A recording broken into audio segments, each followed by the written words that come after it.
puissance, son signe de Dieu qu'il est pour toi. Yes, yes, yes, que le nom de Dieu soit encore magnifié dans ces moments. Nous sommes arrivés à notre temps d'enseignement, de prédication. Je suis presque persuadée que beaucoup d'entre vous est en train de s'impatienter pour cette étape, mais il est important pour nous d'offrir un temps de louange à Dieu, surtout de changer un peu l'atmosphère, parce que dans le contexte que nous nous sommes présentés, c'était pas très agréable. Beaucoup de choses ont été improvisionnées alors que ça ne devait pas être le cas, mais le Seigneur est tellement miséricordieux et bon qu'il a permis de restructurer pour que nous nous connectons convenablement à sa fibre optique spirituelle. De là où tu es, tu vas encore prier pour ton cœur parce que tu n'es pas venu écouter l'homme. Tu es venu écouter Dieu au travers de l'homme qui s'est choisi. Je ne suis qu'un instrument pour Dieu. Je ne suis qu'un mandaté de Dieu. Je ne suis pas ton Dieu et je n'ai pas la capacité de parler sur ta vie en dehors de Dieu. Seul Dieu a cette capacité. Mais il faut que tous soient réceptifs. Il faut que tes oreilles soient attentives. Il faut que tes yeux puissent voir Dieu dans sa parole. Il faut que ton cœur soit sensible à Dieu pour pouvoir recevoir pleinement cette semence. Il faut que ton atmosphère soit agréable. C'est pourquoi seul toi, par la puissance de l'autorité que possède ta langue, qui peut emmener à l'existence ou détruire, tu peux élever ta voix et déclarer des paroles. Déclare les paroles dans ton atmosphère, déclare les paroles dans ton cœur, déclare les paroles sur ta vie, déclare les paroles sur ce message afin que Dieu soit davantage glorifié. Yes, élève ta voix et prie. Recommande ton cœur à Dieu. Recommande ton cœur à Dieu. Recommande ton cœur à Dieu. Recommande ton cœur à Dieu. Recommande ton cœur à Dieu. Recommande ton cœur à Dieu. Père éternel, je te bénis. Je te bénis encore pour ces moments. Merci Seigneur pour ces temps. Merci Seigneur pour ton message que tu as prévu pour nous ce matin. Je te bénis parce qu'au travers de ce message, nous allons être bénis, nous allons être édifiés, nous allons être transformés, nous allons encore te glorifier par tout ce que tu auras accompli au travers de cette semence. Je te bénis parce que Seigneur, ce n'est pas un acquis d'être là, ce n'est pas un prix, ce n'est pas parce que je suis méritant. Non Seigneur, il y en a beaucoup qui auraient souhaité t'offrir ce culte. Il y en a beaucoup qui auraient souhaité être connectés à ces moments. Il y en a beaucoup qui auraient souhaité avoir encore une opportunité de t'adorer ce matin. Mais Seigneur, qui n'ont pas eu cette grâce, à moi et à toutes ces personnes rassemblées dans ce lieu, tu nous accordes le privilège d'être là ce matin. C'est pourquoi je te bénis Seigneur. Je te bénis parce que toute chose que tu permets, tu le fais pour ta seule gloire. Assurément devant celle que tu vas accomplir, ton nom sera élevé, nos vies seront transformées à ta gloire. Je te bénis mon Dieu, mon roi, pour la puissance que tu vas administrer par ce message.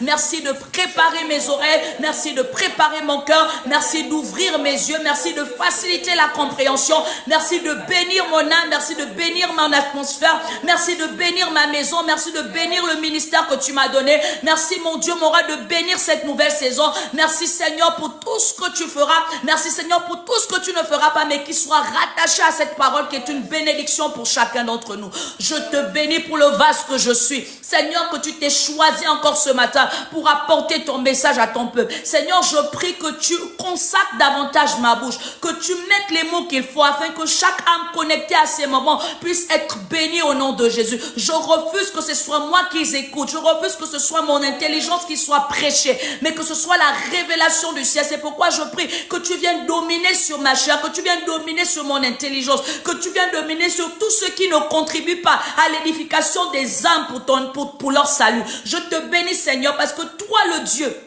qui accorde le vocabulaire. Ce matin, tu m'as fait la grâce de prêcher en anglais. Et tout de suite, tu vas me faire la grâce de prêcher en français. Seigneur, ces langues ne sont pas miennes. Alors, je prie que tu mettes le vocabulaire qui cadre, afin que chaque âme que tu as connectée à ce direct puisse être bénie au nom de Jésus, selon le niveau de son intelligence spirituelle. Mais que par-dessus, toute ta gloire soit manifeste et que leur salut soit accompli au nom de Jésus. Je te bénis, toi qui colonises l'atmosphère par la domination au travers de ton esprit. Merci Seigneur. Saint-Esprit, de coloniser l'atmosphère, de la sujetir à ta toute puissance, parce que toi, l'Esprit général, tu en as la capacité. Je te bénis, Dieu d'Israël, alors que tu déploies l'atmosphère par ton armée céleste, afin de contrecarrer tous les plans de l'ennemi contre ce moment. Je te bénis, mon Dieu, mon roi, toi qui as la capacité de, par ta protection divine, de nous préserver, de me préserver contre tout représailles. Je te bénis pour la puissance de ton sang, Jésus-Christ, qui vient rendre en état, qui vient rendre conforme, afin que tous ceux qui étaient déjà condamnés à être détruits, à être perdus, ne le soient pas à cause de la puissance de ton sang. Que tous ceux qui avaient déjà été touchés, qui avaient déjà été mis de côté, ne soient pas au nom de Jésus. Je te bénis pour la vertu, je te bénis pour la puissance, je te bénis pour la délivrance, je te bénis pour ta gloire. Merci Jésus, parce que c'est en ton nom que j'ai ainsi prié et recommandé ces moments. Amen. Amen, amen. Que le Seigneur vous bénisse dans le précieux nom de Jésus-Christ de Nazareth. Alors, nous sommes à notre culte dominical. Le premier culte a été en anglais. Le deuxième culte est en français. Alors, pour ceux qui veulent bien participer au culte en anglais, vous êtes bienvenus, vous êtes les bienvenus. Et pour ceux-là qui veulent rester sur le culte en français, vous êtes également les bienvenus. Aujourd'hui, nous continuons de parler, comme on a parlé tout à l'heure à notre premier culte, de toutes choses concourent au bien de ceux qui aiment Dieu. Toutes choses concourent au bien de ceux qui aiment Dieu. Toutes choses concourent au bien de ceux qui aiment Dieu. Je sais que tu as déjà écouté ce message. Je sais que tu as déjà été au contact de ce verset. Mais je reste persuadé d'une chose. Dieu ne fait rien par hasard. Lorsque Dieu permet que nous puissions rentrer en contact de sa parole, bien que nous l'ayons déjà autrefois écouté, c'est qu'il y a un but qui s'est déjà arrêté pour chacun. Et nous devons saisir la grâce de jouir de cette bénédiction afin de pouvoir marquer chaque saison qui nous permet de marquer par sa grâce. Alors de là où tu es, je voudrais que tu sois véritablement capté, que tu sois véritablement attentif, que tu sois véritablement investi pour que tu ne t'inscris pas dans cette atmosphère par religion, que tu ne t'inscris pas dans cette atmosphère comme si tu étais déjà aguerri, que tu ne t'inscris pas dans cette atmosphère comme si tu étais juste en train de remplir des formalités, mais que tu sois véritablement inscrit dans cette atmosphère comme un fils de Dieu qui a besoin et qui dépend de son Père, qui a besoin et qui dépend de la providence céleste qui se révèle à chaque saison. Alors nous lisons Romains 8, verset 38, mais nous allons prendre les exemples sur des histoires qui existent déjà dans la Bible pour pouvoir renchérir cette thématique. J'étais en train de dire tout à l'heure, nous lisons Romains 8, verset 28, c'est de là où va être posé, sinon va ressortir autant pour moi les points qui ont été donnés par le Seigneur au travers de son esprit pour nourrir notre âme afin de nous affranchir, de nous édifier, de nous fortifier et de s'exalter dans notre vie. Alors je vais lire dans la version français courant afin de pouvoir illustrer au peuple de Dieu ce qui en est de sa parole, de son message. Il est écrit: nous savons que toute chose contribue au bien de ceux qui aiment Dieu et de ceux qui a appelés selon son plan. Je relis. Nous savons que toute chose contribue au bien de ceux qui aiment Dieu, de ceux qu'il a appelés selon son plan.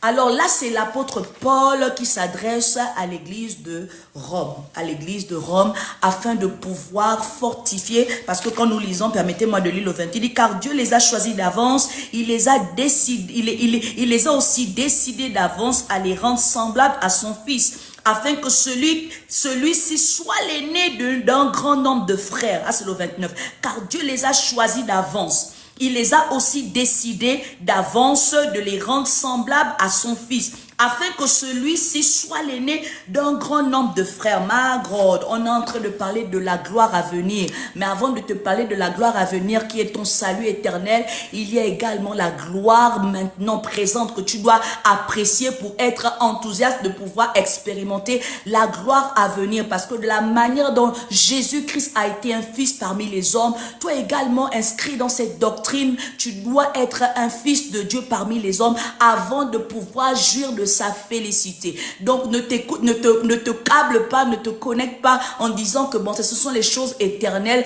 à quoi ça me concerne. Non, si tu ne vis pas déjà la réalité de la puissance de Dieu sur la terre des hommes, il te sera impossible de pouvoir la jouir dans le delà, parce que tout commence ici et se parachève là-bas. Donc toi qui es là ce matin, considère et reconsidère. Alors tout à l'heure, nous venons de lire et nous avons lu Romains 8, verset 28, qui est notre texte de base, et nous avons prolongé au texte 29 au verset 29 pour pouvoir renchérir notre compréhension et d'aller là où Dieu veut véritablement marquer son terminus. Alors, nous avons ce thème qui est composé de plusieurs mots, mais que je ne veux pas détailler parce que le Seigneur assurément donnera la révélation de cette signification après nous avoir donné ces mots. Alors, lorsque nous regardons à ce verset, nous voyons tout de suite que par le canal de l'apôtre Paul, le Seigneur essaie de donner un message d'espoir à ses croyants, à ses fidèles, aux membres de cette église. Donc, le message est certainement adressé à une catégorie de personnes et pas à tout le monde. Alors, lorsque je parle de la catégorie de personnes, je ne me limite pas qu'à l'église de Rome. Je ne me limite pas qu'aux chrétiens qui sont déjà inscrits.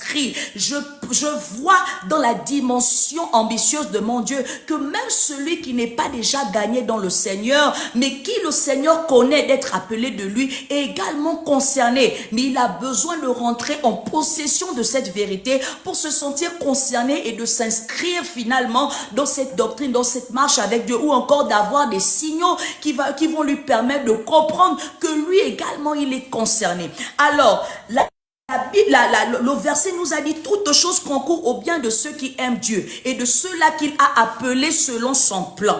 Mais le thème que nous avons, c'est toutes choses concourent au bien de ceux qui aiment Dieu. C'est un peu vague, c'est un peu long, c'est un peu bizarre. Mais qu'est-ce que Dieu veut nous faire comprendre dans cette thématique après qu'il ait déjà plus ou moins donné le plan, il a déjà donné le terminus, parce que si toute chose concourt à notre bien, c'est parce que nous aimons Dieu. Mais est-ce que nous savons le début, la fin, le parcours, les personnes et autres, ou encore comment nous sommes arrivés à être de ceux-là qui jouissent de ce bien, ou encore comment nous sommes arrivés à être identifiés, d'être d'aimer Dieu? Comment est-ce qu'on est arrivé à tout ça pour que Dieu le dise au travers de son serviteur avec tant d'authenticité, avec tant de véracité, avec tant de puissance, avec tant d'autorité? Waouh!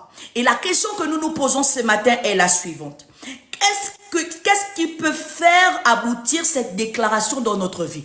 Parce que si Dieu dit toutes choses concourent au bien de ceux qui l'aiment, finalement, qu'est-ce qui peut faire aboutir cette déclaration dans notre vie?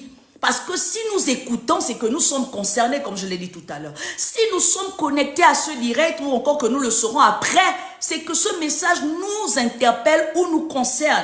Et là, nous devons marquer une pause et de comprendre finalement comment est-ce que ce thème s'adresse à moi si je suis là ou si je le prends après. Et là, nous allons repartir à une question d'abord simple pour pouvoir répondre à cette grande question qui a été proposée par le Saint-Esprit. On doit déjà commencer à comprendre que qui aime Dieu, parce que ceux qui aiment Dieu, on doit les connaître. Mais qui aime Dieu? Parce que si Dieu le dit, c'est qu'il y a des personnes qui l'aiment. Et j'ai envie de dire encore et de répéter à une âme ce matin, ou encore à un passant, ou à un impé, ou à un incrédule, que ceux qui aiment Dieu sont déjà bien répertoriés dans sa, listés, c'est mieux dit. Ils sont listés dans la liste de Dieu. Ils ne sont pas inconnus, même comme ils ne sont pas déjà actifs dans cette profession de foi, mais ils sont connus de Dieu, et nous affirme le verset 29. Mais comment est-ce que nous savons que c'est eux-là qui aiment Dieu? Parce que pour jouir de cette bénédiction divine, pour jouir de cette vérité biblique, il faut que nous les identifions clairement et que ce soit à l'esprit de chacun que voici ceux-là qui aiment Dieu, et parce qu'ils aiment Dieu, c'est pourquoi ils sont bénéficiants de cette vérité. Parce qu'aujourd'hui, on a le regret de constater que n'importe qui le veut ou qui ne le comprend pas, se lève un matin de dire « toute chose concourt à mon bien ». Ah, mais la vérité c'est que pour que toute chose concourt à ton bien, la suite de cette logique voudrait que tu te dises « est-ce que j'aime Dieu ?»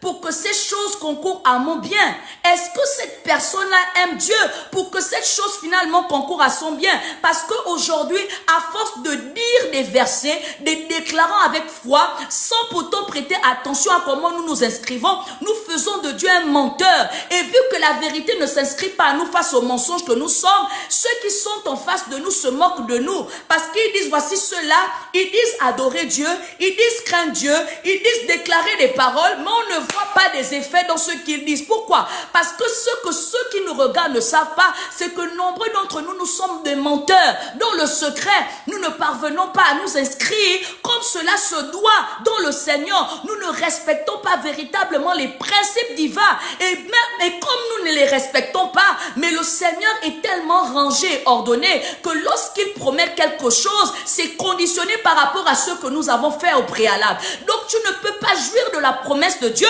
tu ne peux pas jouir de la bénédiction de Dieu, tu ne peux pas tu ne peux pas voir les effets qu'occasionne la parole de Dieu si au préalable tu ne t'es pas inscrit dans les principes qui te permettent d'aboutir à ces résultats. Donc pour toi qui est croyant, pour toi qui as longtemps observé les chrétiens et qui s'étonne de la manière dont ils vivent leur foi, où on ne voit pas véritablement un changement, comprends ce matin que beaucoup sont faux. Et parce qu'ils sont faux, vu que la parole de Dieu est vérité, ça ne concorde pas. Ça fait quoi? Ça se rejette parce que ce n'est pas du même type. Il faut véritablement que chacun, que ce soit le croyant ou encore que le croyant autant pour moi, soit véritablement soit véritablement aligné par rapport au Dieu qu'il sert. Il ne soit pas à l'opposition de ce que de ce que veut le Dieu qu'il sert. Et toutes les fois qu'il sera à l'opposition, il n'aura pas de résultats, même s'il le déclare avec foi, même s'il le déclare avec la plupart du temps même. La vérité, c'est que beaucoup d'entre nous déclarons ces paroles souvent remplies d'émotions. Soit on est trop dans la joie, soit on est trop dans la tristesse, soit on est dans l'amertume, soit on est dans le désespoir. Et ces émotions-là en nous permettent d'avoir un zèle, mais ce zèle malheureusement n'est pas authentique parce que notre foi est déjà ébranlée par le fait que nous soyons des désobéissants perpétuels des instructions que nous donne notre Dieu. Alors je reviens en disant, qui aime Dieu pour que la vérité de cette parole s'inscrive à lui? Comment est-ce qu'on reconnaît celui qui aime Dieu? Première caractéristique qui permet à ce qu'on identifie un aimant de Dieu, c'est cette personne qui a répondu à son appel, qui a officiellement répondu à son appel, pas officieusement répondu à son appel. Parce que beaucoup ici là mélangent les choses. On a malheureusement dans la famille chrétienne des croyants qui ont officieusement répondu et pas officiellement répondu. Il y a nuance. Parce que lorsque tu réponds officiellement à Dieu, comprends qu'il y a des choses qui doivent être évidentes, qui ne contredisent pas la doctrine dans laquelle tu t'inscris, ou encore qui ne s'opposent pas au leadership de la divinité où tu es inscrit.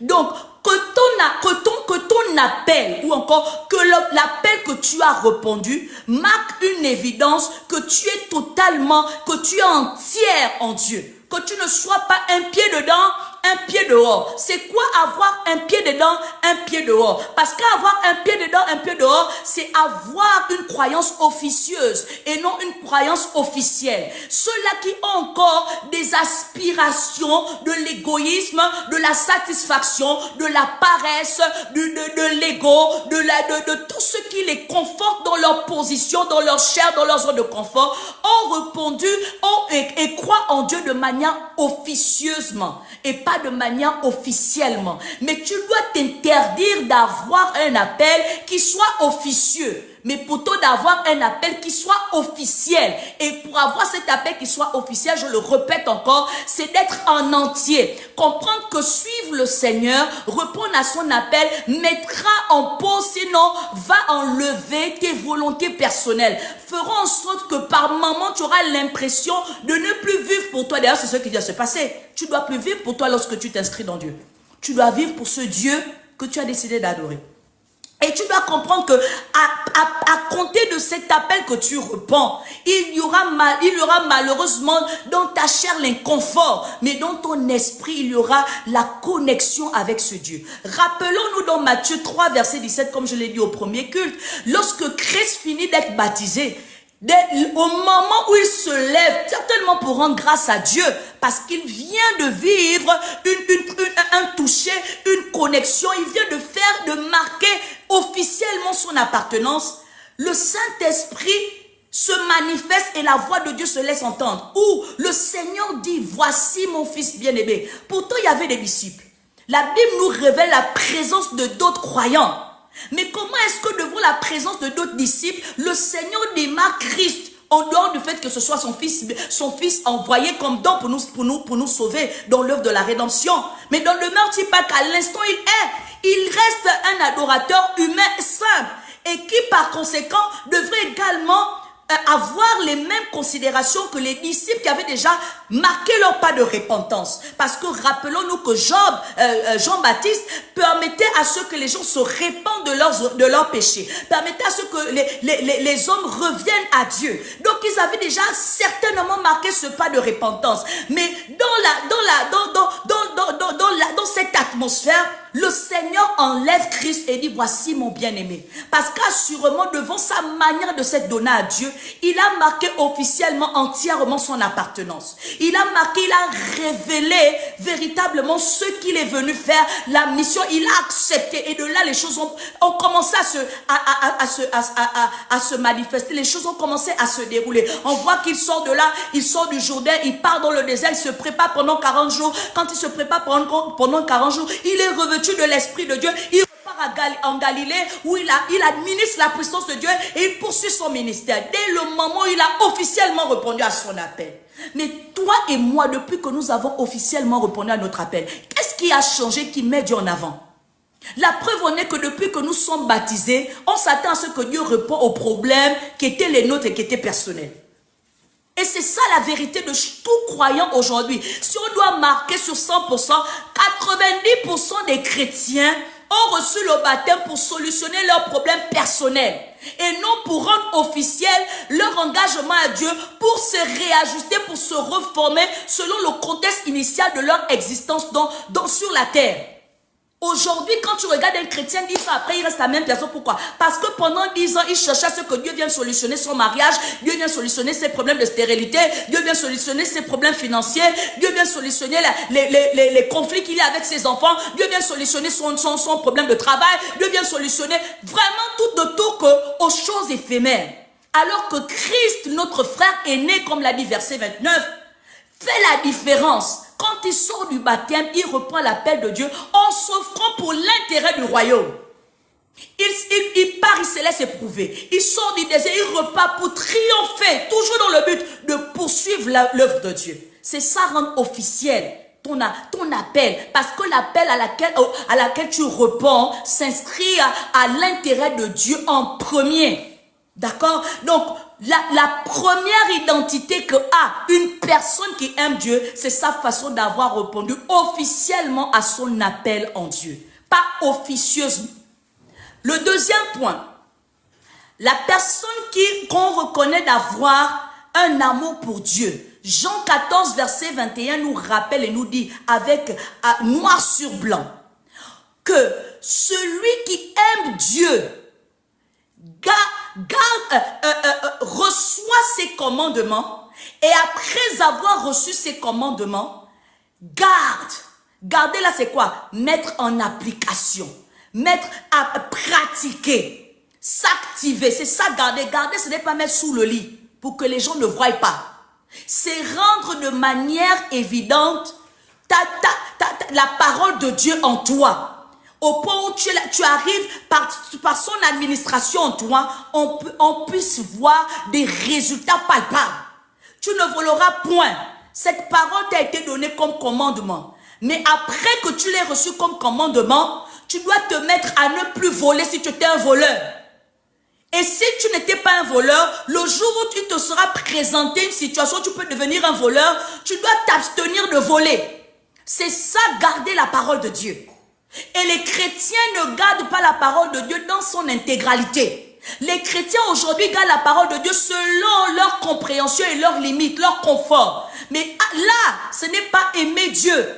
Là, c'est de contenter qui nous sommes.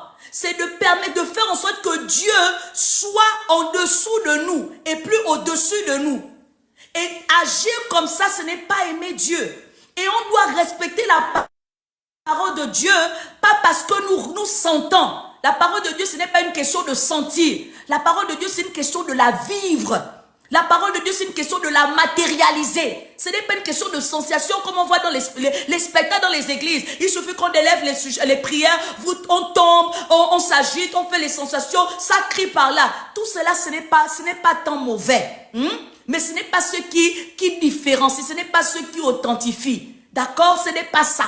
Ce qui authentifie, c'est notre capacité de ne pas être ébranlé face à l'administration de la parole de Dieu aux besoins. Parce que le Seigneur s'attend à ce que nous mettons en pratique sa parole lorsque notre chair ne voudra pas. Et c'est là où nous sommes véritablement éprouvés. Lorsque notre chair ne veut pas, c'est là où nous voulons nous la satisfaire. Or, lorsque notre chair ne veut pas, c'est là où nous devons la régner. Mais pour la régner, il faudrait que nous appliquions la parole de Dieu. Pour la régner, il faudrait que nous montrions à Dieu que nous l'aimons, en respectant ce qu'il nous a précieusement donné. Comme ce message-là est en train de te donner des commandements. Il est en train de te donner des instructions. Mais viendra l'heure où tu devras véritablement montrer que tu as gardé ces commandements que tu as reçus aujourd'hui. Parce qu'il viendra l'heure, parce qu'il viendra la saison, parce qu'il viendra, il te sera donné un scénario pour pouvoir montrer que tu aimes Dieu. Pour pouvoir montrer que tu es attaché, que tu es fidèle à Dieu. Donc, mon bien-aimé, l'amour de Dieu, l'amour agapéo là, ce n'est pas les sentiments, ce n'est pas les émotions, ce n'est pas les sensations. L'amour agapéo là, c'est la capacité de rester, de demeurer, même lorsque ta chair ne veut pas. Parce que tu aimes Dieu, que tu mets en application ce qu'il t'a dit. Pas parce que tu sens, pas parce que tu ressens, mais parce que tu aimes Dieu pour ce qu'il est, que tu mets en exerce la parole qu'il t'a donnée au travers, par exemple, de ce message. Alléluia. Donc les deux catégories de personnes qui aiment Dieu, c'est ceux-là qui ont répondu officiellement à leur appel, pas officieusement. Et c'est ceux-là qui ont reçu, première étape, et qui après avoir reçu ont pris soin de mettre en application. Donc c'est ceux-là à qui Dieu s'adresse dans notre texte de base en disant « Toutes choses concourent au bien de ceux qui ont répondu à mon appel et qui gardent ma parole pour changer ceux qui aiment Dieu. » Donc, toutes choses concourent au bien de ceux qui ont officiellement répondu à mon appel et de ceux-là qui, après avoir reçu ma parole, se mettent à l'appliquer. C'est de ceux-là dont je parle. Et dans cette dimension de compréhension, nous pouvons maintenant répondre à notre question. Et cette question a 3 points. Le premier point que tu vas noter, puisque nous répondons à qu'est-ce qui peut faire aboutir cette déclaration dans notre vie. Premier point, lorsque nous avons accepté que le bien ou le mal que nous rencontrons ou que nous avons rencontré travaille dans le but de faire de nous des personnes plus aguerries spirituellement et transformées dans notre comportement. Parce qu'il dit toutes choses. Ça veut dire que dans tout là, il y a le bien, il y a le mal. Il y aura des saisons hautes, il y aura des saisons basses. Il y aura des périodes où tu te sentiras privé et des périodes où tu te sentiras dans l'abondance. Mais dans l'ensemble de tout ceci, comprends que en tant qu'aimant de Dieu, en tant que cette personne qui a officiellement répondu à l'appel de Dieu, qui a officiellement gardé ses commandements, tu apprécies ces deux dimensions différentes. Donc je disais, lorsque nous avons accepté que le bien et le mal que nous rencontrons ou que nous avons rencontré travaillent dans le but de faire de nous des personnes plus aguerries spirituellement et transformées dans notre comportement et notre caractère. Tu peux paraphraser de la manière dont tu comprends, mais réalise ici que ce point met en évidence, met de manière claire une compréhension qui te permet de savoir et de réaliser que le bien et le mal travaillent ensemble pour te grandir spirituellement et pour changer ton comportement. D'accord? C'est ce que tu dois comprendre. C'est pourquoi tu ne peux que faire l'aboutissement de cette déclaration ne dépend que de ta capacité d'apprécier le mal et le bien qui contribuent dans l'ensemble à ta transformation spirituelle, à ta croissance spirituelle. Si le Seigneur ne te met pas dans des conditions, dans des saisons où tu te sens dans la disette ou la privation, tu ne vas pas apprécier les jours d'abondance. Tu ne vas pas apprécier l'œuvre de la qu'il est en train de faire. Il faut véritablement avoir cette dimension de travail accompli en nous dans les différentes saisons pour pouvoir jouir pleinement de ce bien que Dieu nous accorde. Donc si Dieu ne nous casse pas, comment est-ce qu'il va améliorer peut-être une forme qui n'est pas bonne? Même lorsque nous regardons aux personnes qui font de l'art, on peut apprécier en eux, pendant leur processus de réalisation, qu'ils sont parfois obligés de refaire certaines choses pour donner la meilleure des formes. Donc, comprends que dans la chose qu'ils refont là, ils sont obligés de casser, de faire comme ça, d'arranger ici. Et ça, ce n'est pas si l'objet, si l'art qui est en train d'être réalisé parlait, il devait dire, oh, j'ai mal, je ceci, je me sens privé, je me sens offensé, comme on a l'habitude de le sentir, de se sentir pendant qu'on parcourt. Mais comprends que ces offenses, ces trahisons, ces rejets, ces mépris, ces privations, ces zones de confusion, ces temps de faiblesse et toutes ces choses, le Seigneur permet cela parce qu'il sait qu'au sortir de ces leçons, tu vas grandir spirituellement, tu auras plus de connaissances, tu seras plus averti spirituellement et ça va te faire en sorte, ça va faire en sorte que cette capacité d'affranchissement déteine parfois sur ton comportement, sur ton attitude et sur ta manière de vivre. Plusieurs d'entre nous, autrefois, ne sont pas ceux que nous étions autrefois. Surtout dans le Seigneur Jésus-Christ. Avant, on pouvait dire, si on commence nous tous à partager nos témoignages, beaucoup diront que moi, autrefois, j'étais insolente. Moi, autrefois, j'étais menteur. Moi, autrefois, j'étais prostituée. Moi, autrefois, j'étais une personne rancunière. Moi, autrefois, j'étais X ou Y. Mais aujourd'hui, avec l'aide de Dieu, j'ai compris que ceux qui m'ont trahi m'ont appris à pardonner. J'ai compris que ceux qui m'ont fait ceci m'ont appris à devenir indépendant. J'ai compris que ceux qui ont fait cela ont occasionné le fait que je devienne plus homme. J'ai compris que c'est parce que je suis passé par là que j'apprécie mieux la préservation de mon corps pour ne plus le désacrer. J'ai compris que la perte que j'ai connue hier était pour mon bien parce qu'au travers de ça, je peux apprécier l'œuvre de Dieu aujourd'hui. Donc, mon bien-aimé, si tu ne connais pas toutes ces saisons, tu ne vas pas apprécier l'arbre que tu es. Tu ne vas pas apprécier les fruits que tu porteras. Tu ne vas pas apprécier les choses que Dieu est en train de faire en toi. Il faut apprécier les saisons pour la gloire de Dieu parce que tu aimes Dieu. Ne te laisse plus amadouer. Ne te laisse plus disperser. Ne te laisse plus perdre. Ne te laisse plus décourager. Ne te laisse plus influencer, intimider. Parce qu'aujourd'hui, on n'est pas qu'intimidé par les personnes à côté de nous. Même notre première, on appelle comme notre premier intimideur, c'est notre pensée. Notre pensée sait nous intimider. Nous faire croire que nous sommes nuls, nous faire croire que nous travaillons en vain, nous faire croire que nous perdons notre temps, nous faire croire que nous ne serons pas capables. Notre pensée est notre premier ennemi pour beaucoup d'entre nous en Christ.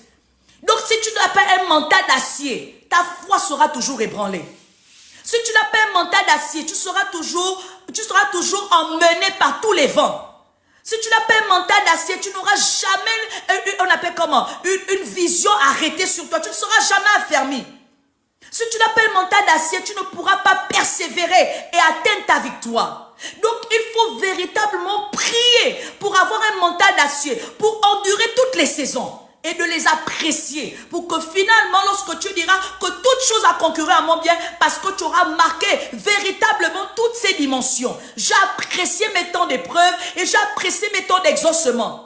Et dans les appréciations que j'ai manifestées, je suis le résultat palpable de ce que Dieu a fait dans ma vie. Je ne suis pas juste en train de chanter et je ne suis pas juste en train de raconter l'histoire des autres. Je raconte mon expérience personnelle vécue avec mon Dieu. Aujourd'hui, lorsque tu écoutes le témoignage des uns et des autres, généralement, ce sont des témoignages des autres. Ce n'est plus le témoignage d'eux-mêmes.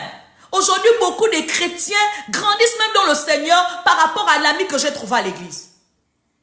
Aujourd'hui, les chrétiens servent dans l'église par rapport aux amitiés, par rapport aux choses. Non. Pourquoi? Parce que nombreux n'ont pas expérimenté de manière personnelle leur affranchissement, de manière personnelle leur saison.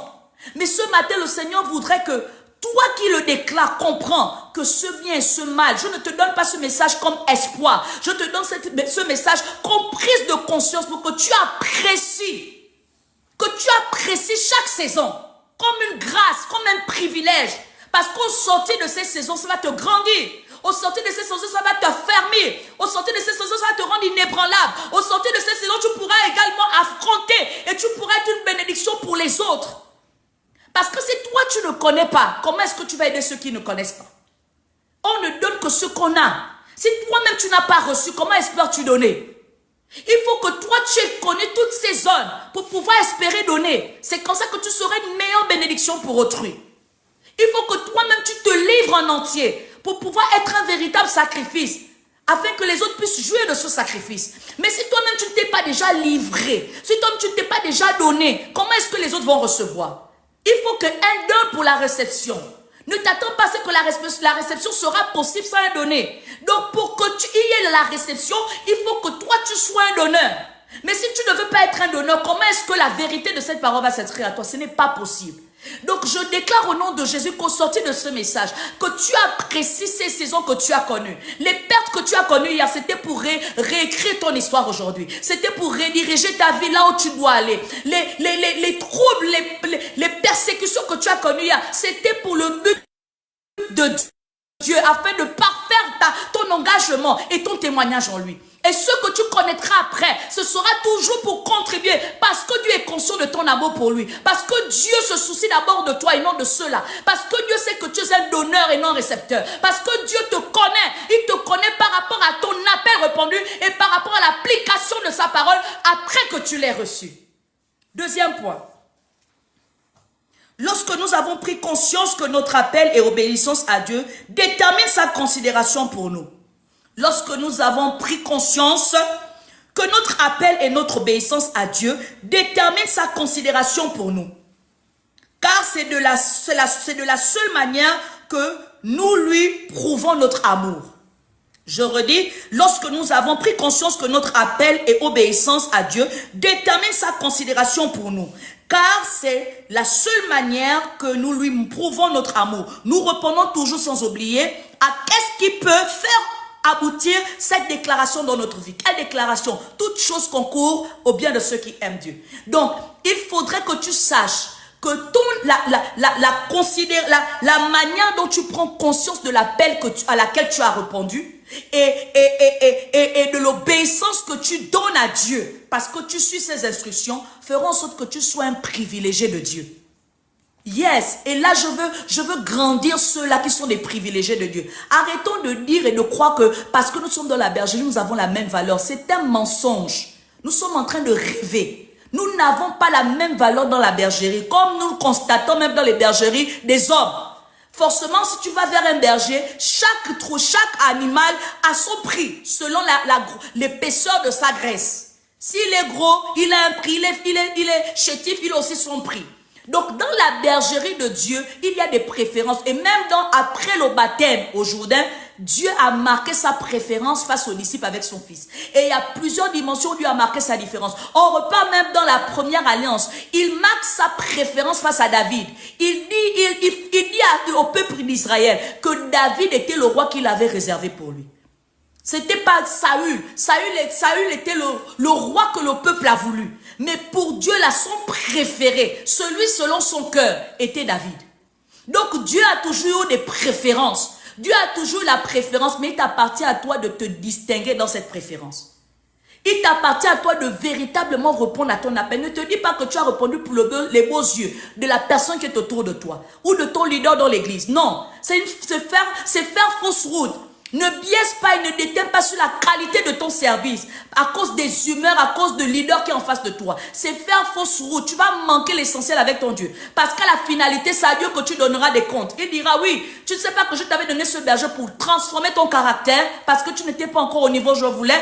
Tu ne sais pas que je t'ai donné ce type de berger pour améliorer ta spiritualité. Mais après que tu aies constaté, par exemple, qu'il soit un Laban, après que tu aies constaté qu'il soit un mauvais leader pour toi, pourquoi toi tu as cessé d'être un bon adorateur pour moi? Pourquoi toi tu as cessé d'être un croyant pour moi? Parce que beaucoup d'entre nous, ce que nous remarquons, ce que nous faisons généralement, c'est qu'au paroxysme de notre France, on se dit que sortant de l'église, sortant de là où nous voulons bien, marquant une différence de rébellion, on fait du tort à la personne à qui nous le faisons. C'est une grosse erreur. C'est à Dieu que tu fais cela.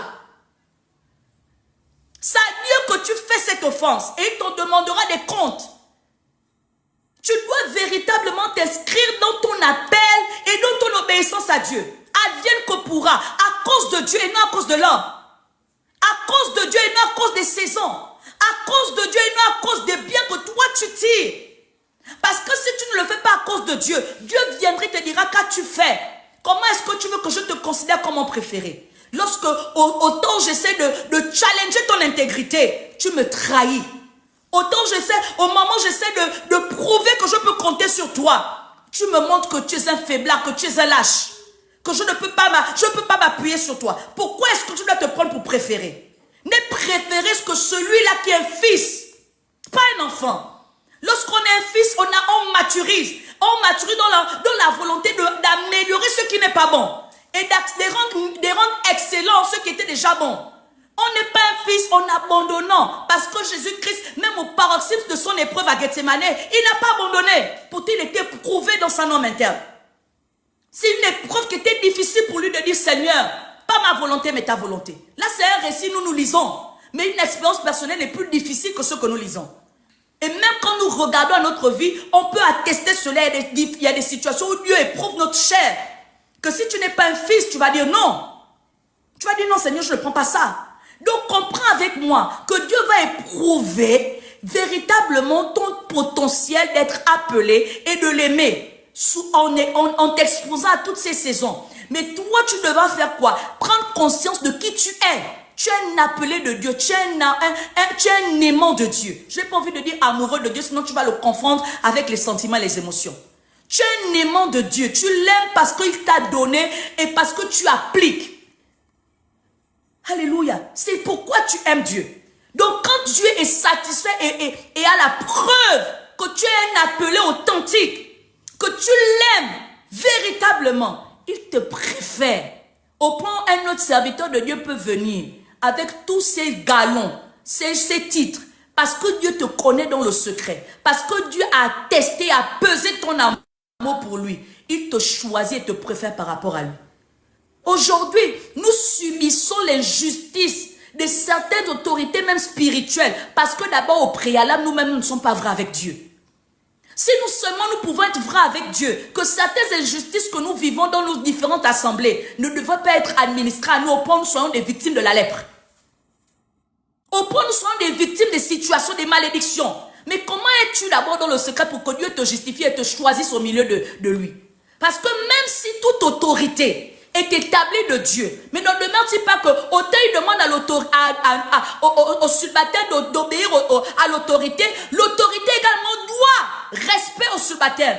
Parce qu'il a dit, parents, enfants, honorez vos parents. Mais après, plus tard, il dit aux parents de ne pas hériter les enfants. Ça veut dire que ça va dans tous les deux sens. Si Dieu doit te justifier, si Dieu doit te préférer, commence d'abord à toi-même te qualifier dans cette dimension de préférence. Arrêtons de blaguer avec notre dimension d'appartenance à Dieu, notre rigueur, arrêtons de faire semblant, à chercher à faire porter les casquettes aux autres. Qu'est-ce que nous sommes nous-mêmes d'abord à la base? Qu'est-ce que nous sommes d'abord nous-mêmes à la base avec Dieu? Les serviteurs de Dieu ne sont que des canaux de transmission du message de Dieu pour nous. Et il nous appartient à nous maintenant de mettre en pratique ce que nous avons reçu, parce qu'on se dit que la parole qu'il nous a donnée vient de Dieu, ce n'est pas sa parole. Même si le vase n'est pas bon, le contenu c'est Jésus-Christ. Si le contenant n'est pas bon, le contenu c'est Jésus-Christ. Et c'est à Christ que tu es connecté. Donc arrêtons de trouver des excuses, de biaiser sur notre marche avec Dieu à cause du contenant. Je connais des vases qui sont sales mais dont le contenu est propre. Et je connais des vases qui sont propres, dont le contenu est sale. Mais si dans cette sainte doctrine, le contenu c'est Jésus-Christ, pourquoi est-ce que tu te soucies de la forme? Du contenant pour définir ton engagement à Dieu, ton intégrité à Dieu. Peut-être même tu es cette personne-là que Dieu attend pour finalement donner la forme au contenu. Parce que tu es de la catégorie de ceux qui peuvent changer une poubelle en un trésor. Tu es de la catégorie de ceux-là qui peuvent tirer de l'or dans la boue. Il y a des personnes qui sont appelées à ça. Que Dieu a moins uniquement pour transformer quelque chose qui est mal à quelque chose qui est bon. Pour donner une autre direction qui profite au plus grand nombre. Mais si toi tu sous-estimes en attendant que ce soit les autres qui le fassent à ta place, tu auras manqué à ta vocation.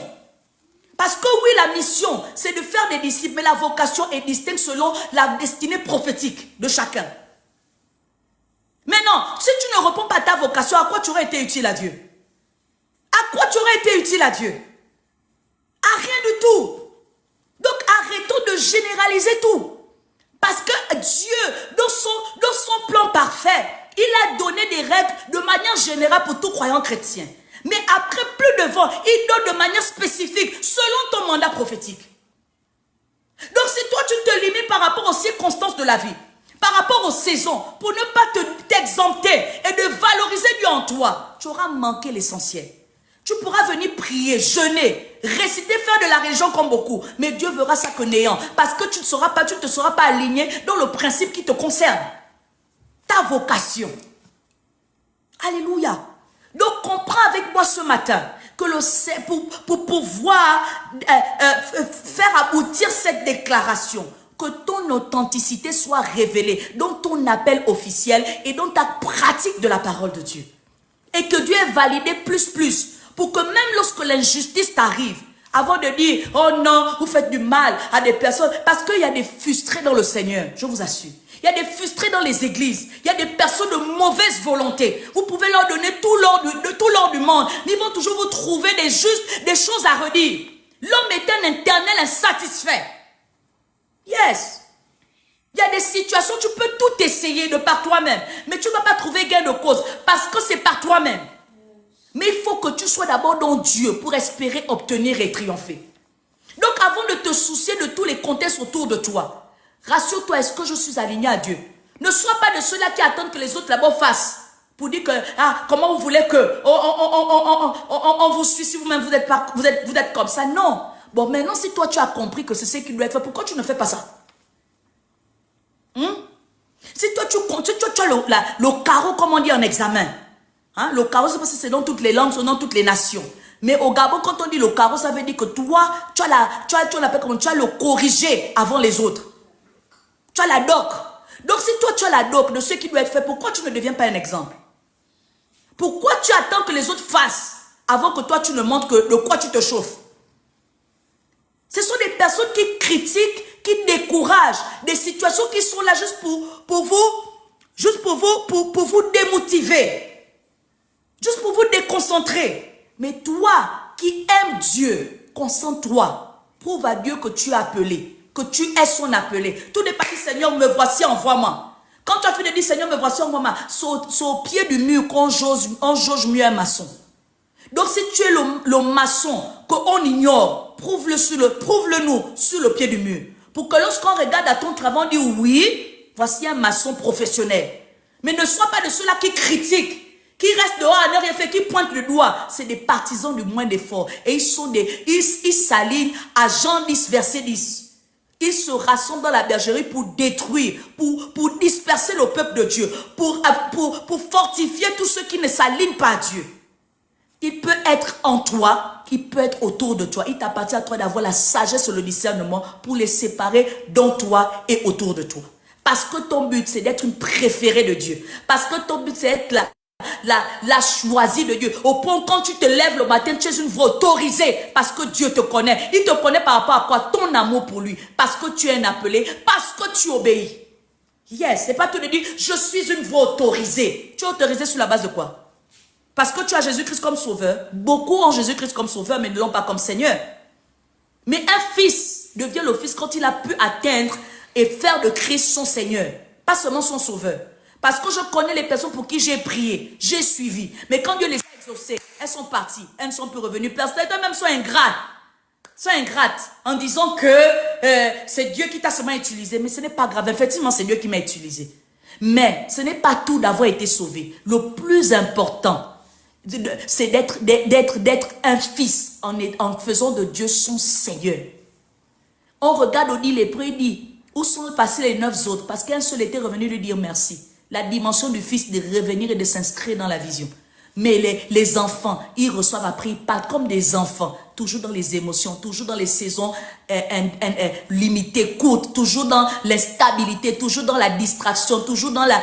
Ils sont toujours dans ça, dans ceux qui... Pas dans des projets qui construisent à l'avenir, mais dans des projets qui sont là pour des saisons. Mais quand tu es un ambitieux, quand tu es un établi en Dieu, tu construis dans l'avenir. Et cet avenir, en dehors de la terre humaine, révèle également ton éternité. Troisième point, le dernier. Lorsque nous cherchons premièrement l'intérêt de Dieu, en restant concentrés sur son objectif ou son plan spécifique. Lorsque nous recherchons l'intérêt de Dieu, en restant concentré sur son objectif ou son plan spécifique. Il a dit, et ceux qui sont appelés selon son dessein. Donc, j'étais en train de dire tout à l'heure, pour continuer dans ma progression, que au niveau du sauveur là, on a répondu à l'appel par la confession. Seigneur, je t'accepte comme étant sauveur et Seigneur personnel. Reste à savoir si c'est Seigneur personnel, mais sauveur, tu l'as quand même accepté. Après, tu fais de lui son Seigneur, ton Seigneur. C'est la partie 3 là. Parce qu'à ce niveau, ce n'est plus ton intérêt. Il dit, cherchez premièrement le royaume des cieux. Cherchez premièrement le royaume des cieux. Cherchez premièrement l'intérêt des cieux. Après, toutes ces choses vous seront données par-dessus tout. Mais en âme et conscience, est-ce que là où tu te situes là, c'est l'intérêt de Dieu que tu cherches? Pour que toute chose concourt à ton bien. À l'heure actuelle, quel est l'intérêt que tu cherches? Parce qu'il suffit d'un peu de sacrifice. Tu as jeté l'éponge. L'intérêt de Dieu, le souci de Dieu. Et c'est ce que nous faisons. C'est-à-dire que même quand on vient dans nos cultes, Dieu n'est pas notre intérêt. Ce sont nos problèmes qui sont nos intérêts. C'est pourquoi nombreux d'entre nous, nous ne préparons pas le culte. Même lorsque nous sommes des leaders. On vient à l'église pour répondre, pour satisfaire notre intérêt. Quand tu satisfais l'intérêt de Dieu, à la veille, tu te soucies de comment le culte va se passer. Tu t'informes, tu fais tout. Que ceux qui ont reçu les balles perdues ce matin, recevez et rectifiez-vous. Parce que c'est un problème récurrent dans les églises. Les leaders qui ne se sacrifient plus pour Jésus-Christ, qui viennent à l'église comme les membres simples. Et les membres chrétiens qui viennent à l'église comme des personnes qui viennent seulement marquer j'étais présent. Plus comme des adorateurs. Mais on dit toutes choses concourent au bien de ceux qui aiment Dieu. Quel sacrilège, quelle désolation. Mais qui doit être rectifié au sortir de ce culte. Reste à savoir le samedi comment est-ce que tu pries pour le culte. Qui tu appelles en tant que leader d'un département. En tant que soucieux de comment le culte va se passer. Rien que ça. Mais toute chose concourt au bien de ceux qui aiment Dieu. Si la chose de Dieu, tu la méprises, tu la chosifies, tu ne la chéris pas, tu ne te sacrifies pas, tu ne la considères pas, comment est-ce qu'il va te respecter? Comment est-ce qu'il va s'accomplir en toi? Tu viens dimanche, toute la semaine, tu n'as pas été conscient du culte que tu dois être à Dieu. Comment est-ce que Dieu va être concerné et te prendre pour sa préférée? Toi qui veux être trop préféré de Dieu. Toi qui sais faire des prières. Dans les petites choses, tu ne parviens pas à respecter Dieu. Comment est-ce que Dieu va te considérer? Et puis vous n'avez pas les vérités. Mais je veux toujours vous dire les vérités parce que moi la vertu c'est de défendre des moralités qui ne prennent pas Jésus-Christ. Autant je le dis, autant moi-même je travaille en moi. Parce que ça doit être un travail qui doit tous les jours se faire. Yes. Tout n'est pas. Les chrétiens viennent à l'église pour seulement leurs problèmes. Pour seulement donner l'apparence. Oui, prophétesse, j'étais là. Après, Dieu est où? Il est honoré où? Comment est-ce que l'église va grandir? Quand je parle de l'église, je parle de toi et je parle de l'église. Si toi-même tu n'es pas conscient d'être un culte à Dieu, et si toi-même tu n'es pas prête à donner un culte à Dieu, comment est-ce qu'on va conquérir l'humanité si les chrétiens sont déjà fragilisés dans la maison? Dans la maison, les chrétiens sont déjà divisés. Fragilisés. Ils désacrent le sacré. Ils désacrent le sacré. Parce que le ciel n'est plus une priorité. Lorsqu'on se met dans un problème, lorsqu'on se met dans une situation, on ne voit que notre intérêt, plus l'intérêt de Dieu. On ne se revoit même pas pour la révérence qu'on doit à Dieu. Mais le projet de Dieu reste le même. Hein? Il veut qu'on soit dans sa gloire. Il veut se révéler dans sa gloire. Donc il ne veut pas les artifices. Et ces artifices-là, c'est ce comportement, ces manières de faire. Et cette façon de ne pas accepter la vérité. De ne pas accepter des orientations qui peuvent vous aider à revenir sur la voie. Aujourd'hui, comme on a laissé aller d'expression et de démo, on a même emmené la démocratie dans l'église, où on se permet de tout. Que les chrétiens font comme ils font. Mais toute chose ne peut pas conquérir à ton bien Si tu es véritablement dans cette dimension d'appartenance à Dieu, il faut que tu revoies quel est l'intérêt que Dieu a dans toi. Il faut que tu revoies quelle est la place de Dieu dans toi. Il faut que tu revoies quel est l'objectif de Dieu que tu poursuis dans toi. Est-ce que quand je me positionne comme ça, là, Dieu est mis en avant? Est-ce que quand je me positionne comme ça, je suis persuadée que je gagne et les autres aussi gagneront? Et quand tu as la capacité de répondre à cette dimension et de te refaire, à ce moment, tu es concentré sur l'objectif de Dieu, l'objectif divin.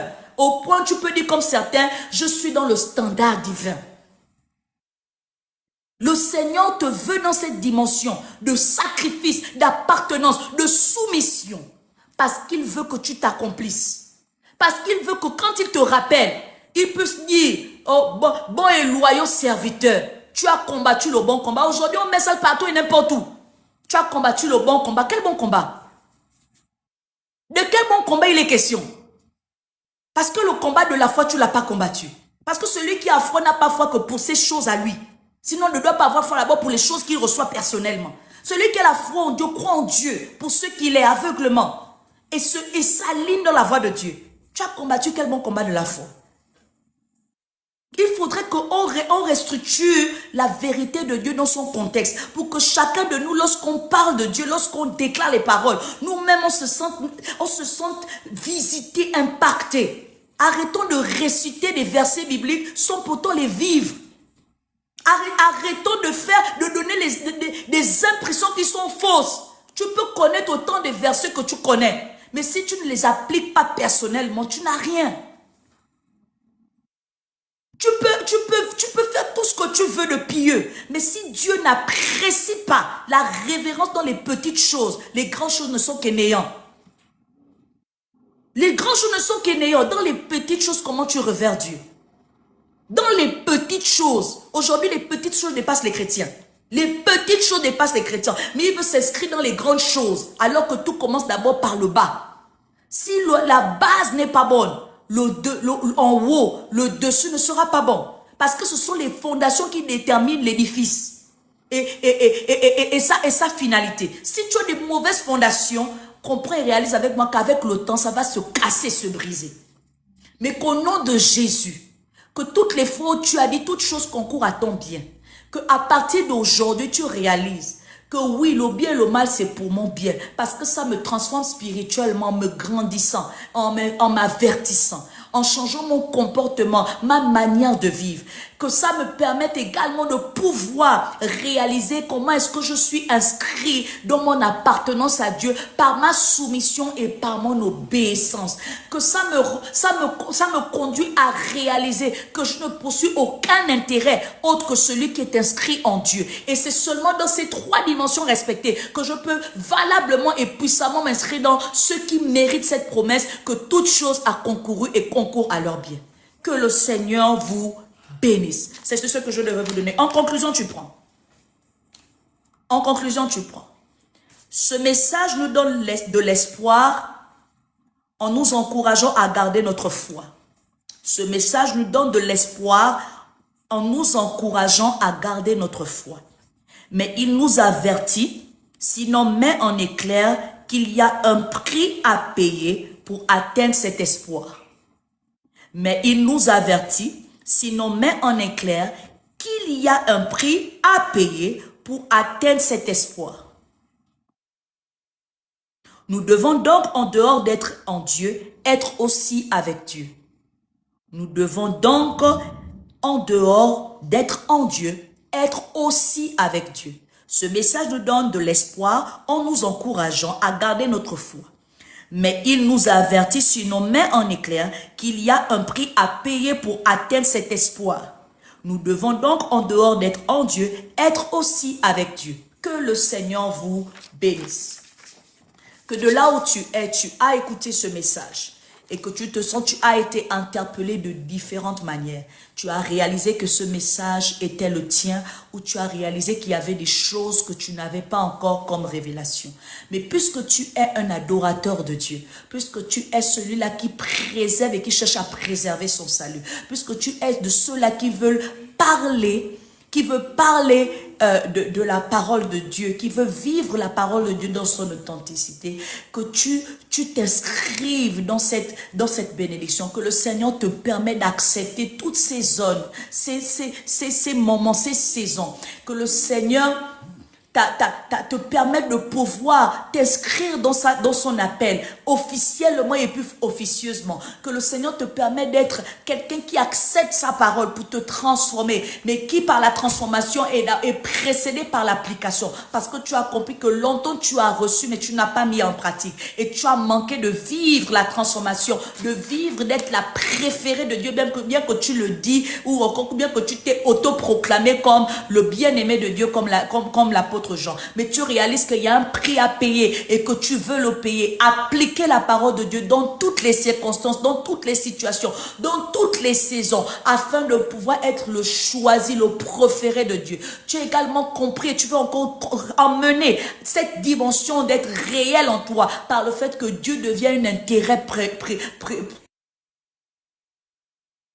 pour toi, dans les moindres détails, que tout ce que tu recherches, même lorsque tu n'as pas envie, même lorsque tu te sens dans la confusion, même lorsque tu te sens découragé, que l'amour de Dieu qui surpasse toute intelligence, la paix de Dieu qui surpasse tout puisse venir t'habiter afin que l'objectif que tu as se retourne vers Dieu et que tu poursuives toujours le trajectoire de Dieu, que tu sois toujours dans la direction de Dieu. Élève ta voix et prie.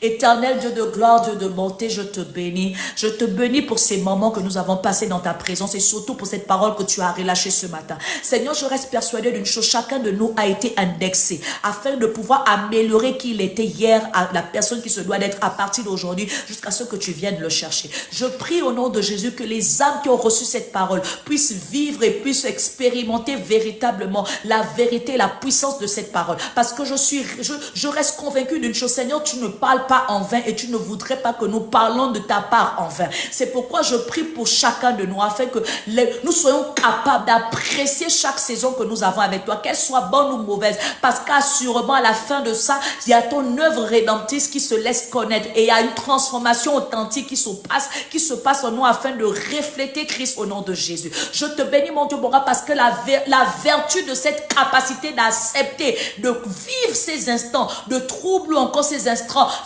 d'abondance, nous gardons ton humilité, nous gardons ton objectif afin que tu sois fier de nous et que nous soyons agréables à toi. Je prie mon Dieu mon roi que les appels qui pendant longtemps étaient que officieuses, parce que Seigneur, beaucoup d'entre nous étaient toujours captifs, étaient toujours concentrés et investis dans ceux qui les arrangent, dans ceux qui les confortent, dans ceux qui ne leur permettent pas de fournir d'efforts, qu'à cause de cette dimension de révélation pour être tes préférés et de ne plus avoir d'être dans l'hallucination, dans l'illusion, se disant que je suis la préférée de Dieu, alors qu'on n'a pas payé le prix qui permet, qui donne cette qualification. Qu'à partir de ce matin, à partir d'aujourd'hui, Seigneur, cette âme revoie son appel officiel, afin que tu sois fier d'elle et que tu puisses l'identifier par le mise à part en disant, celle-ci est ma bien-aimée, celui-ci est mon bien-aimé, parce qu'il fait mon œuvre. Je prie que mon Dieu, mon roi, que la capacité de faire ton œuvre soit le fardeau de chacun. Seigneur, faire ton œuvre ne s'arrête pas seulement dans l'église, dans les quatre murs de l'église. Non, Seigneur, ça s'étend également dans nos maisons, ça s'étend dans nos différents lieux de travail, ça s'étend avec les connexions que nous avons, ça s'étend partout, Seigneur, afin que tu sois révélé et glorifié. Mais je prie que chacun puisse atteindre cette dimension d'affranchissement, cette dimension de renoncement, afin de véritablement répondre à son appel au nom de Jésus. Merci Seigneur, parce que l'application de ta parole ne sera plus limitée que par l'écoute, mais sera également ça va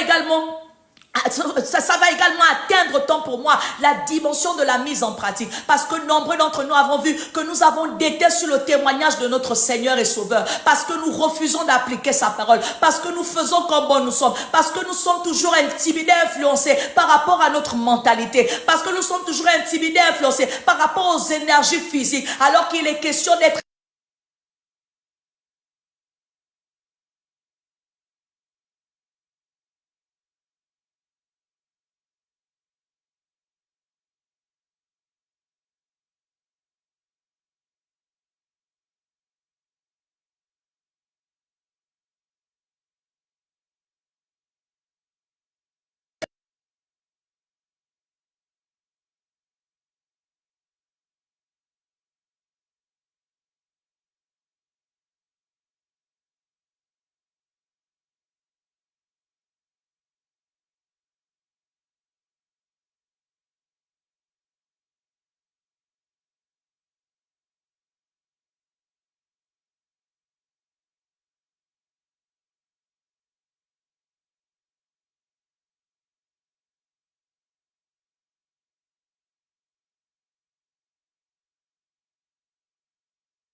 Il n'y a plus de son. Je crois que le Seigneur n'a pas voulu que vous écoutiez ma prière.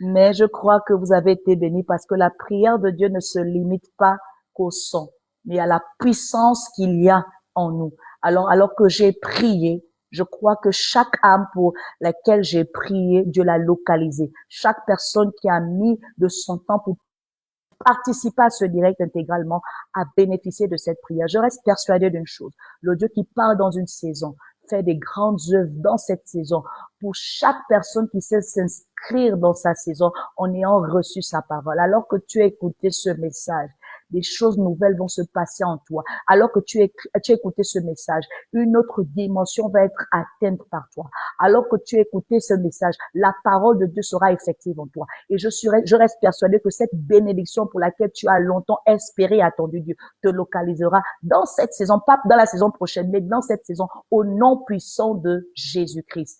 Que le Seigneur vous bénisse. Alors, pour toutes ces personnes qui sont en ligne, qui veulent supporter le ministère, qui veulent bénir, sceller ce message, vous êtes invités à donner vos offrandes. Il y a, pour ceux qui sont au Gabon, il y a le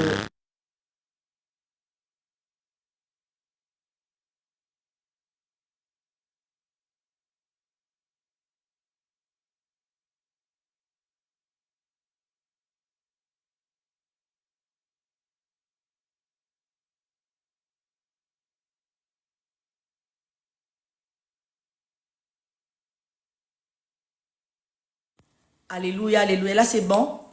Essayez de charger le micro. Alléluia. Ok. Alors, j'étais en train de dire, pour toutes ces personnes qui veulent soutenir le ministère, qui veulent sceller ce message que vous avez reçu ce matin, tu as senti ton âme être, en anglais, dit revival, d'accord? Être revival. Comment on dit revival en anglais? Reboosté, voilà. Être reboosté, tu veux donner ton offrande à Dieu, tu es la bienvenue, tu es le bienvenu. Nous avons en disponibilité le Airtel Money, qui est le 076, c'est ça? 56 85 56 85 86. 56 85 56. Ok, 56 85 56. C'est ça le numéro, c'est ça 86, le 86. Alors nous avons le Airtel Money qui est le 076 56 85 86. 076 56 85 86. Pour toutes ces personnes souhaitant donner leurs offrandes afin de participer, de contribuer à l'avancement de l'œuvre de Dieu, vous êtes plus que les bienvenus. Que le Seigneur vous bénisse. Tu as 500, tu as 2000. Ne sors pas de là sans sceller ta bénédiction. Pour ceux qui sont à l'international, vous pouvez donner sur PayPal ou encore écrire à Dr Eliane pour qu'elle vous donne un moyen. Parce que je sais que dans tous les pays, il n'y a pas PayPal, mais il y a d'autres moyens d'envoyer. Que le Seigneur vous bénisse. En ce moment, nous avons besoin de logistique pour la communication. Alors, tout don est bienvenu pour pouvoir contribuer à l'amélioration dans notre communication, toujours dans le but d'atteindre plus d'âmes pour la gloire de Dieu. Si tu as été béni par ce message et que tu veux que d'autres âmes également soient bénies, joins-toi à nous et aide-nous à davantage améliorer notre com pour la gloire de Dieu. Nous sommes arrivés à la fin. Je vous donne encore quelques minutes afin de pouvoir donner votre offrande. 076 56 85 86. Pour ceux qui sont au Gabon, c'est Airtel Money. Si vous voulez vous joindre à la bénédiction, semer dans l'œuvre de Dieu, c'est une bénédiction. Nous voulons améliorer notre communication, donc nous avons besoin de tout le monde pour le faire et de ces personnes-là qui nous suivent en direct régulièrement. Sentez-vous concernés et bénissez plus de personnes par le fait que vous-même, vous êtes toujours bénis en nous suivant. Pour ceux qui sont à l'étranger, en dehors du Gabon, je mettrai ça comme ça. En dehors du Gabon, il y a PayPal qui est disponible. C'est @ElianeDoubé. PayPal @ElianeDoubé. Vous êtes les bienvenus. Donnez des dons. Ça nous permet d'améliorer notre communication pour atteindre plus d'âmes afin de pouvoir bénir toutes ces personnes. Et pour ceux-là qui sont dans d'autres pays et vous souhaitez faire parvenir votre don par d'autres moyens, Écrivez à Dr. Coach Eliane. Elle va vous donner des instructions propres à cela pour que vous puissiez vous joindre au soutien du ministère. Nous voulons améliorer notre communication et nous ne pouvons pas sans vous. Si vous êtes bénis, même si ce n'est pas aujourd'hui, que le Seigneur met cela dans votre esprit, dans votre cœur, n'hésitez pas à contacter Dr. Coach Eliane.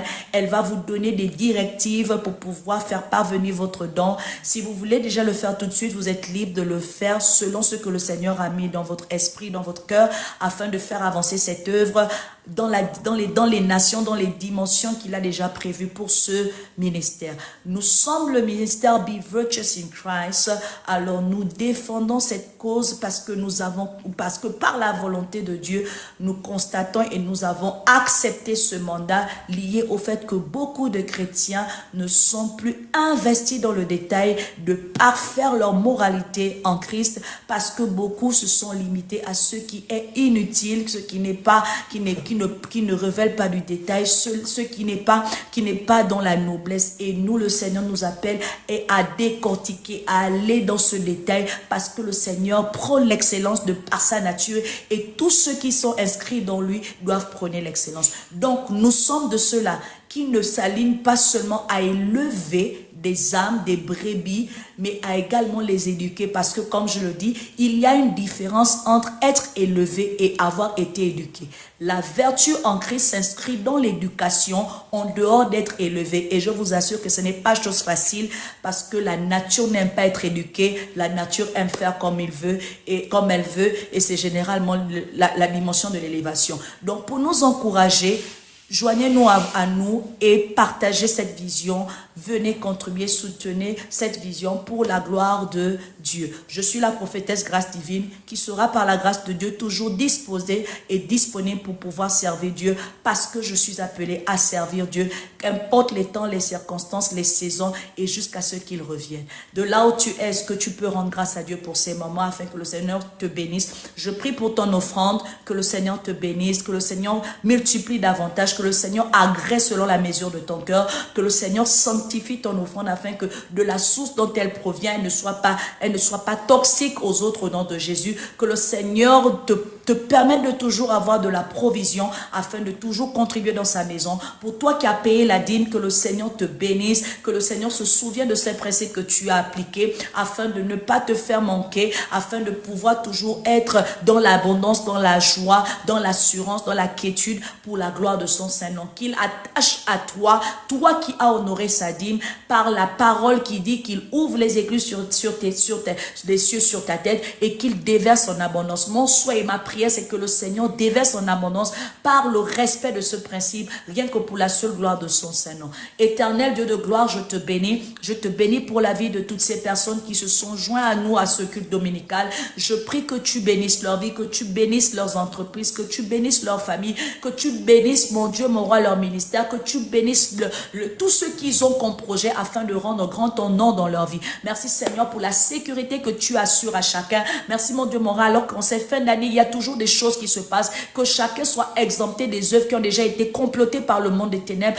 pour affecter la vie des humains. Je prie au nom de Jésus que leur vie soit marquée de ton sang afin qu'ils ne soient pas des victimes au nom suprême de Jésus-Christ de Nazareth. Béni sois-tu, Papa Yahweh, alors que cette parole que tu as mise ce matin en nous qu'elle puisse germer et qu'elle puisse porter de bons fruits. Je te donne la gloire, toi le Dieu qui sait également regarder dans la profondeur, connaissant les besoins de chacun selon les réalités. Merci de les exaucer afin qu'ils puissent te témoigner davantage et au travers de tes témoignages, de ces témoignages, gagner un plus grand nombre. Je te rends la gloire, je te bénis mon Dieu, mon roi, pour tout ce que tu es, pour tout ce que tu fais, pour tout ce que tu ne feras pas. Merci Seigneur pour cette semaine, cette nouvelle semaine qui selon le calendrier messianique a commencé aujourd'hui. Je te bénis parce que selon le calendrier grégorien commencera demain. Merci pour tout, merci pour les sources de bénédiction que nous serons, merci pour la sagesse que tu vas nous donner qui vient de toi, merci pour le discernement que tu vas nous donner par ta grâce. Merci mon Dieu, mon roi, pour chaque lieu que nous aurons à fouler. Tu nous permettras de posséder les terres bénissantes et tu nous permettras de terrasser, de dominer des terres non bénissantes. Je te donne des multiplications de grâce, toi qui règnes à jamais. C'est au nom de Jésus-Christ de Nazareth que j'ai ainsi prié et béni ton peuple. Amen. Amen, amen. Que le Seigneur vous bénisse. On se dit à demain à 20 h ici en Afrique du Sud pour le culte d'enseignement. Soyez bénis. Shalom chez vous.